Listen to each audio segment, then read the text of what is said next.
L'homme ne vivra pas de pain seulement, mais de toute parole qui sort de la bouche de Dieu. Voici votre moment de méditation quotidienne.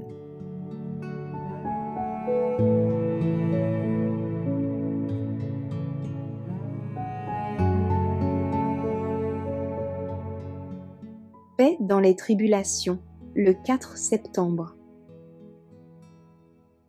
Je vous ai dit ces choses, afin que vous ayez la paix en moi. Vous aurez des tribulations dans le monde, mais prenez courage, j'ai vaincu le monde. Jean chapitre 16, verset 33. Le Christ n'a eu ni défaillance ni découragement. Ses disciples doivent manifester une foi aussi persévérante.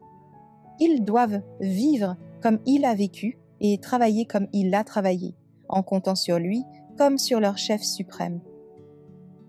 Il leur faut du courage, de l'énergie et de la persévérance pour s'avancer coûte que coûte, par sa grâce, même si des obstacles infranchissables paraissent leur barrer la route, pour surmonter les difficultés au lieu de les déplorer, pour espérer contre toute espérance. Le Christ les a attachés au trône de Dieu par les chaînes d'or de son amour immaculé. Il veut qu'ils possèdent la plus puissante influence qui soit dans l'univers, celle qui émane de la source de la toute-puissance. Pour résister au mal, il dispose d'un pouvoir que ni la terre, ni la mort, ni l'enfer ne peuvent dominer, et qui les rendra capables de vaincre comme le Christ a vaincu.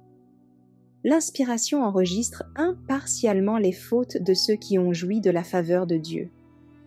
On peut même dire qu'elle nous parle plus volontiers de leurs péchés que de leurs vertus. Aussi bien que nous, les hommes autrefois honorés de Dieu, et auxquels il avait confié de hautes responsabilités, ont été maintes fois victimes de la tentation et du péché. C'est pour nous avertir et nous encourager que leurs chutes et leurs égarements nous sont dévoilés.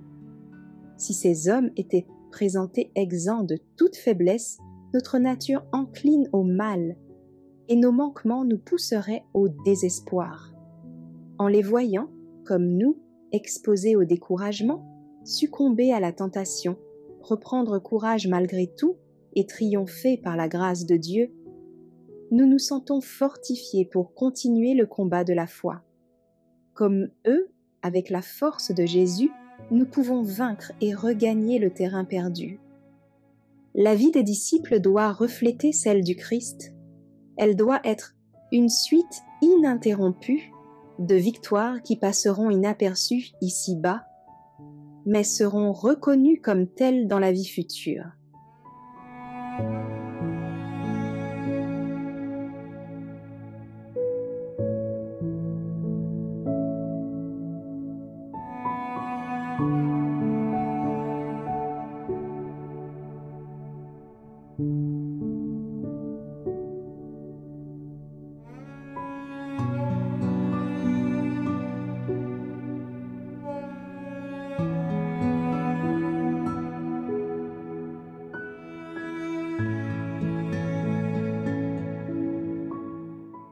Merci d'avoir écouté cette présentation. Assurez-vous de nous rejoindre demain pour votre moment de méditation quotidienne avec lereste.org.